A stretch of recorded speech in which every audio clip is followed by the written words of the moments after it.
There's been a resurgence in real estate offerings and investments, really because of a lack of investor confidence in the stock market, also in bonds and mutual funds. Secondly, a need for diversification. Most advisors and investors recognize that investing in real estate provides a way to asset allocate. And finally, inflation. With the perceived inflationary pressure, it seems to be a good place to invest money. Now, let's talk about how the typical entity structure exists for these real estate investments. Mike? Thanks, Jim. I'm going to talk about a few different typical entity structures of a real estate investment or venture today. The first typical structure is direct ownership. What direct ownership means is owning real estate by yourself in a general partnership or as simple tenants in common interest or a joint tenancy. An example is you and a relative owned an apartment building. That's a direct ownership. Another way to own real estate is by owning shares in a REIT or real estate investment trust. In order to own real estate in this entity, you would buy shares of a REIT, which is a public or private company that owns real estate as its underlying asset. Generally expensive real estate, shopping centers, apartment complexes, and so forth.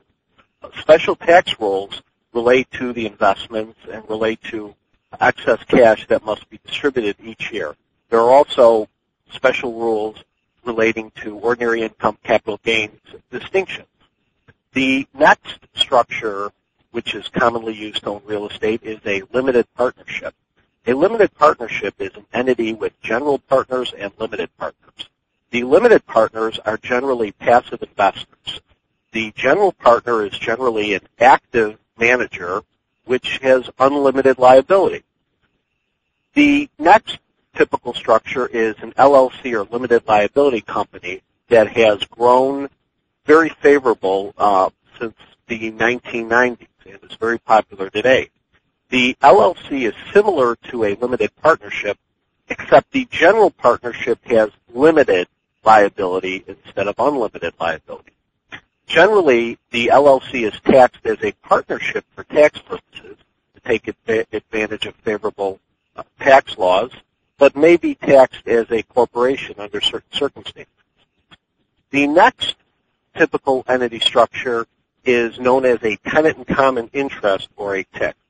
A TIC percentage is a TIC or TIC is a percentage ownership in real estate. And the goal is for the percentage interest to actually be classified as real estate. The TICs are becoming very popular for individuals and entities looking to defer gain from the sale of real estate. The TIC has really gained in popularity in the last few years as an expansion of the Section 1031 of the Internal Revenue Code real estate exchange rules. The TIC investment may qualify often as replacement property, i.e. like-kind real estate property, whereas partnership interests or LLC interests do not qualify as real estate, but a TIC percentage interest may qualify.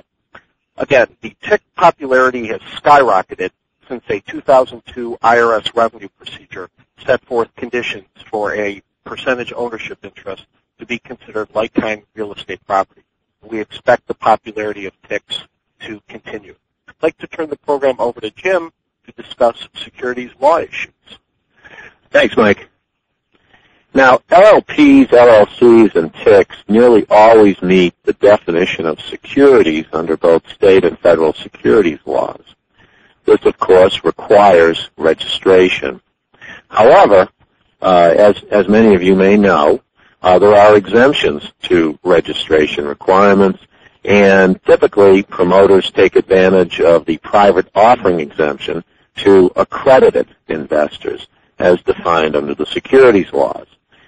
Notably, accredited investor status is determined by net worth or income and not investor sophistication.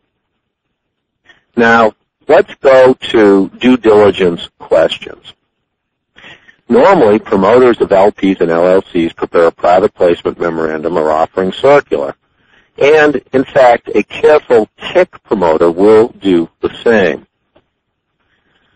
But the first question to ask is, do the offering materials of an investment provide complete disclosure of every material fact that might affect an investment decision?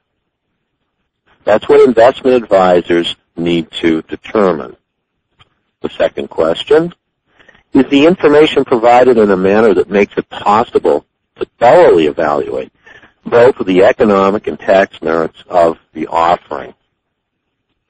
These are questions that investment advisors, as well as investors, must pose to themselves, must answer satisfactorily.